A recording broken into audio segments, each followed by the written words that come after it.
restez branchés sur Rango TV. Raphaël Ngoma, votre présentateur. En cette journée, en pleine campagne électorale, je suis venu vous parler un peu de quelques-unes de nouvelles de la RDC. Avant de commencer, avant d'aller plus loin, je vais vous parler de l'Union européenne. Relations politiques. L'Union européenne en République démocratique du Congo, donc la RDC en sigle, l'Union européenne participe au développement politique et humain, mais en développant donc une approche globale qui a notamment permis d'organiser les premières missions sécuritaires européennes sans participation de l'OTAN. Depuis, la réforme de la police et celle de l'armée ont été initiées. Voilà. Mais l'Union européenne a participé aussi activement aux efforts, bien sûr, de la communauté internationale pour restaurer la paix et la démocratie en République démocratique du Congo, en soutenant financièrement le référendum constitutionnel de 2005 et le processus électoral de 2006 et 2011, tout en déployant d'importantes missions d'observation électorale. En effet, l'UE attache, donc l'Union européenne, attache une grande importance à la stabilité régionale et s'est également fortement impliqué dans les efforts internationaux pour la stabilité avec la nomination dès 1996 d'un représentant spécial pour la région des Grands Lacs. Voilà. C'est ce qu'on dit de l'Union européenne. Est-ce que vraiment l'Union européenne est là pour ça? La contribution à la consolidation de la RDC, au-delà des aspects politiques et militaires, s'appuie sur un important soutien au développement dans le cadre de l'accord de Cotonou, signé donc en 2000. L'enveloppe pour la période 2014-2020, 11e fonds européen bien sûr de développement, est une des plus importantes sur un plan bilatéral avec plus de 620 millions d'euros mobilisés sur 4 axes prioritaires: santé, environnement, renforcement de la gouvernance et de l'état du droit, bien sûr, et les infrastructures. Bon, ce partenariat prévoit donc un dialogue politique soutenu qui permet à l'Union européenne et à la RDC d'échanger régulièrement et ouvertement sur les sujets d'intérêt tout à fait commun, et notamment la préservation de l'espace politique et le respect des droits humains.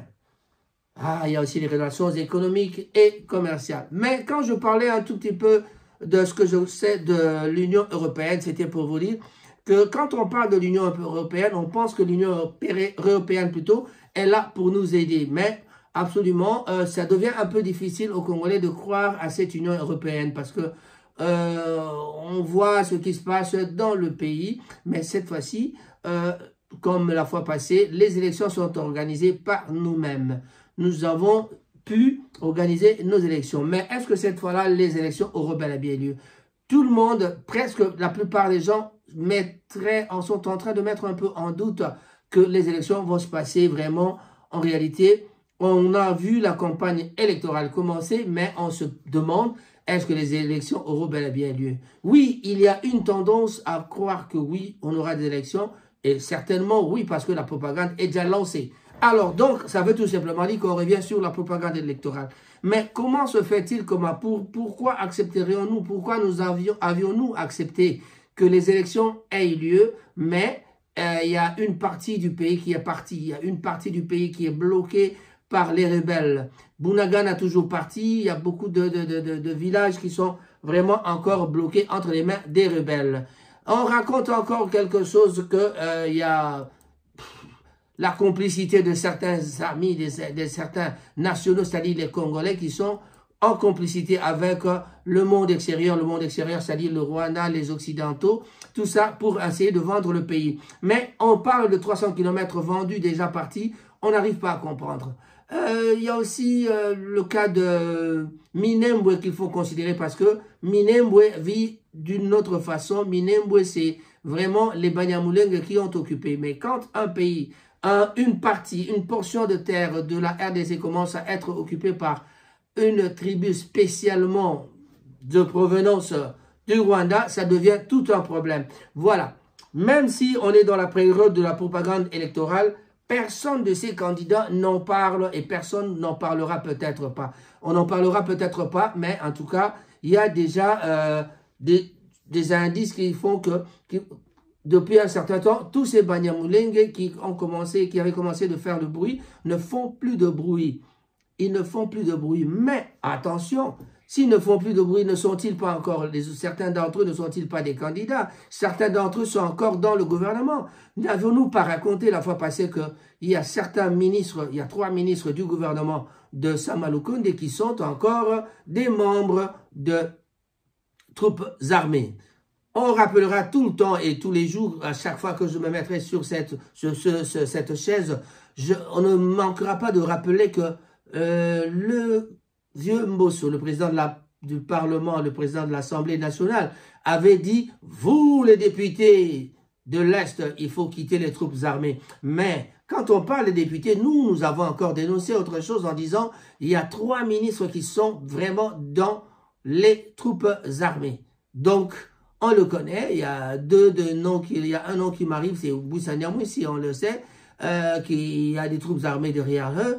Donc, si vous regardez bien, il y a des gens, il y a la RCD Goma qui existe encore, et il y a toutes ces autorités qui sont encore dans l'armée, qui sont encore dans le gouvernement, qui sont là et qui œuvrent en République démocratique du Congo. On n'a jamais eu l'occasion, ou alors on n'a jamais eu à arrêter une personne. Aucune personne n'a jamais été arrêtée parce qu'il était président, à part peut-être Lumbala qui est tombé sur le problème de la CPI ou le problème de je dirais de rapport mapping, voilà. Mais le reste des gens qui avaient été cités, il y a aussi Mwanga Chuchu qui est arrêté, mais on raconte que Mwanga Chuchu a été arrêté par l'accusation du monde extérieur qui ont essayé de dévoiler pour faire taire un peu les injonctions de ces gens-là, pour essayer d'arrêter les injonctions de ces gens-là. Mais un homme comme Mwanga Chuchu, ne savons-nous pas qu'un jour il sera-t-il libéré? On ne sait pas.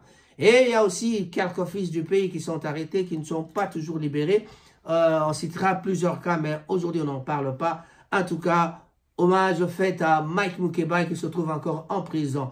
Voilà. Mon ami Blaise Simbu ne vous dira pas le contraire, que son candidat c'est le meilleur, mais en tout cas, il s'agit donc de Moïse Katumbi. Mais là, ce n'est pas le cas. La bataille est encore longue, la bataille est encore longue. Dans les 30 jours qui suivent, on va savoir qu'est-ce qui va se passer exactement. Il y a beaucoup de tractations par-ci, par-là. Les candidats s'en vont à gauche et à droite, mais sont-ils acceptés partout où ils vont?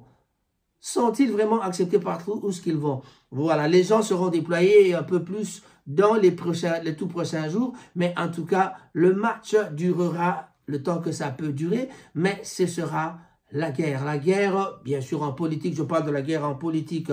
Et alors, que raconte-t-on du côté de la politique proprement dite en RDC? On se pose la question de savoir que va-t-il se passer? Et la propagande électorale a commencé. Kinshasa, Kisangani, Bandundu, ça bouge déjà parce que je ne parle pas des 3 principaux candidats, mais les 3 candidats dont les noms se fait entendre le plus possible. Il s'agit donc de Martin Fayulu, M. Félix-Antoine Tshisekedi et de Moïse Katumbi. Ces 3 noms se font parler. Mukwege semble un peu baisser dans les sondages parce que vraiment, apparemment, il n'est pas politicien, mais en tout cas, il vaut la peine. Et les gens commencent à faire sortir parce qu'au Congo, quand on devient candidat, faites très attention, on vous donnera la caricature d'étranger. Voilà. Mukwege étranger, maman burundaise, Katumbi étranger, il y a beaucoup des étrangers là-dedans. Donc vraiment, d'ailleurs, Fayulu qui était sénégalais, aujourd'hui ça va encore, on n'en parle plus. Mais en tout cas, la connotation ou bien la caricaturisation des candidats avec leur donner des nationalités étrangères continue et ça fera toujours tabac en RDC. Mais Martin Fayulu Bangata, qu'est-ce qui s'est passé là-bas? Nous allons avoir une armée de 500 000 personnes bien formées et bien équipées. Bon, bien formées et bien équipées avec l'argent, il faut dire aux gens, il faut expliquer aux gens. Ça, c'était la parole de Martin Fayulu. À Kinshasa, inauguration de la route Nzolana, réhabilitée grâce à la coopération sino-congolaise. Ça, ce sont encore toujours les œuvres de M. Béton Fachi, le président actuel. En cours d'exercice, bien sûr, il est en train d'inaugurer beaucoup d'histoires. Voilà, je ramasse encore quelques lignes comme ça. RDC, création d'une TASK, donc d'une Task Force Hôtel de Ville, ministère de l'Industrie pour la valorisation des déchets plastiques à Kinshasa. Voilà, cette histoire de déchets plastiques, quand on en parle, quand certaines personnes emmènent ça, et tous les projets qu'on emmène à Kinshasa se terminent par être exécutés par les gens du gouvernement, même si les initiateurs étaient d'autres personnes. En tout cas, je ne parle pas de ce projet précis de plastique, mais il y en a déjà eu plusieurs fois des projets comme ça. Voilà, Akenge Délice Sanga promet de construire le pays dans la dignité et de l'unité. Ça, ce sont les promesses des candidats. Et Félix Tshisekedi, vous avez bien entendu, il a dit ou on commence à zéro ou alors on continue où ce qu'on s'est arrêté. C'est-à-dire, il demande aux gens de lui refaire encore confiance. Voilà.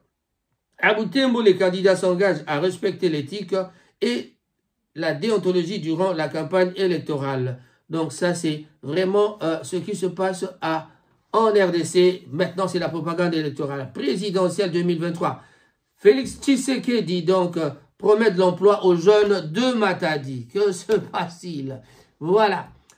L'emploi, campagne électorale en Ituri, Johnny Luboya met en garde. Met garde contre les messages attisant plutôt la haine et la division entre communautés. Donc, on doit vraiment, et c'est ce qu'on doit vraiment éviter. Je suis d'accord avec M. Johnny Luboya, parce que vraiment, la haine commence à prendre un peu de la place. Bien sûr, c'est une période que les gens doivent faire un peu très attention par rapport à ça. Kinshasa, inauguration de la route Zolana, je l'ai déjà dit. La réaction de Task, je l'ai dit aussi. Élection de l'Union européenne, élection 2023. L'Union européenne, je vous ai parlé de l'Union européenne déjà.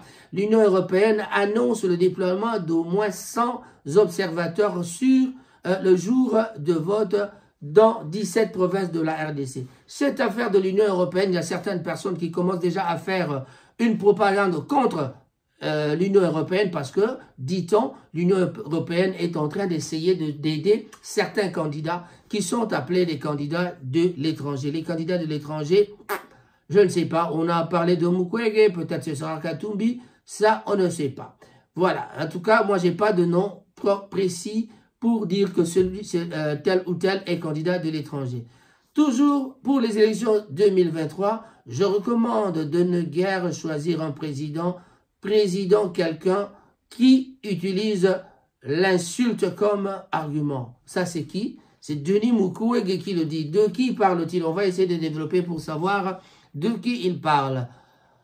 Alors que certaines sources annonçaient son imminent désistement pour soutenir la candidature de Moïse Katumbi, le médecin congolais Denis Mukwege, également candidat à la prochaine présidentielle prévue le 20 décembre, devrait donc faire la bande à part. Il a présenté ce mardi 21 novembre son projet de société axé sur des actions clés dénommées les 12 sécurités. Les 12 sécurités, c'est-à-dire dans les préambules de son projet de société, le récipiendaire bien sûr du prix Nobel de la paix de 2018 a expliqué ne pas être candidat pour commencer une carrière politique, mais plutôt pour 3 fins.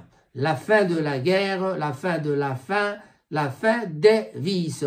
Quoi? Qu'est-ce qu'il appelle vice? Il nous expliquera ça en tout cas. Ce n'est pas mon travail de vous l'expliquer aujourd'hui. Ces 3 fins montrent et démontrent qu'il faut donc plus que gouverner autrement de la République démocratique du Congo. Il faut donc la sauver.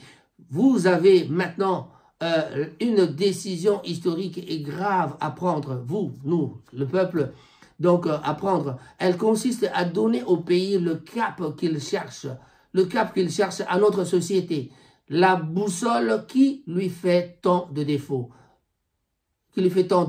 Ce défi n'est ni notre société, la boussole qui lui faut tant de défauts, bien sûr, je l'ai dit, mais ce défi n'est ni au-dessous des intelligences des candidats, ni au-dessus de la clairvoyance des électeurs, a-t-il déclaré. Denis Mukwege donc a annoncé que d'ici la fin de la campagne, il ne mettra en exergue que les 3 axes majeurs qui forment la raison d'être de sa candidature à la présidence de la République. Il s'agit d'abord donc de mon plan de paix et puis de mon plan pour la fin de la faim et de mon plan pour la fin des vices. Les vices, vous le savez, en tout cas, il l'a dit. Va-t-il le faire? On attend parce que les promesses, on en connaît. Hein? Voilà. Et voilà. Qu'est-ce qu'il faut encore dire de la propagande électorale? Tshisekedi sollicite un 2e mandat pour parachever bien sûr le programme de création d'emplois pour les jeunes. La présidentielle 2023, Katumbi promet de renoncer à son salaire et faire de Kisangani l'Europe d'Afrique. Mamma mia, l'autre fois, c'était avec Félix-Antoine Tshisekedi, c'était l'Allemand d'Afrique et maintenant c'est l'Europe d'Afrique. Voilà, ça c'est Katumbi. Présidentielle 2023 à Kenge Sesanga prêche plutôt à la refondation et dénonce la fraude planifiée par la CENI. Ah oui, quand on parle de la fraude, en tout cas, on sait que l'Afrique, même partout en Europe, je ne sais pas, partout dans le monde entier, il y a toujours la crainte quand il y a des élections. Lors des élections, on a toujours peur de la fraude.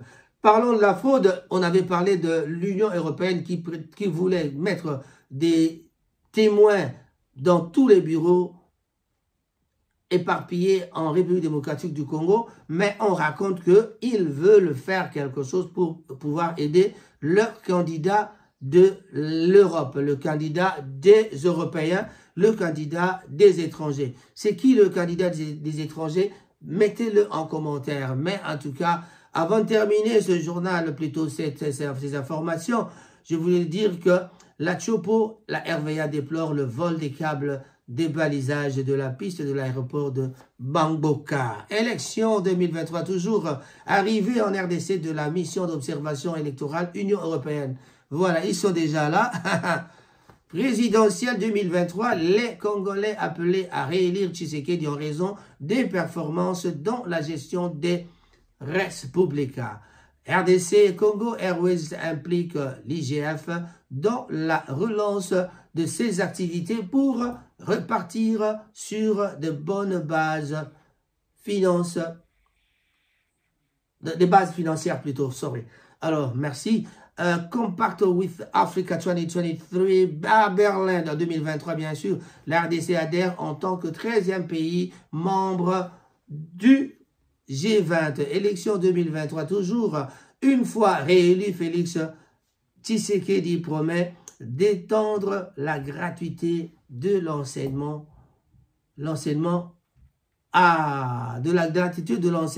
au secondaire. C'était l'école primaire, ça va passer au secondaire. En tout cas, il faut déjà que ça marche. Allez, ça, on ne dit plus rien. Moïse Katumbi accuse le régime Tshisekedi d'avoir recruté des mercenaires étrangers.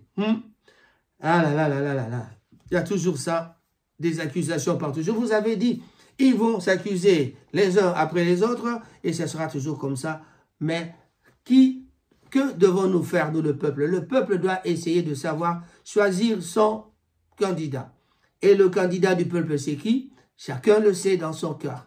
Chers amis, moi, pour la députation, j'avais déjà choisi mon frère, il s'appelle Matsuki Lelo. Mon ami José, mon frère José, qui est déjà à Kinshasa. Et voilà, la Funa, veuillez bien choisir celui-là pour moi. Vous verrez la photo à la fin de ces informations.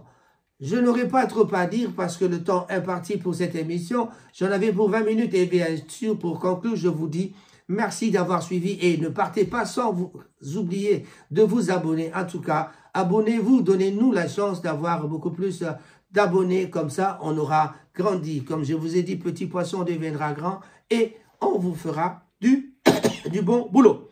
Merci, c'était votre présentateur Raphaël Ngoma. Je salue tous les amis de Manchester, mais aujourd'hui spécialement, je vais saluer une personne. Il s'appelle Coco Njoko, le James Cameron congolais.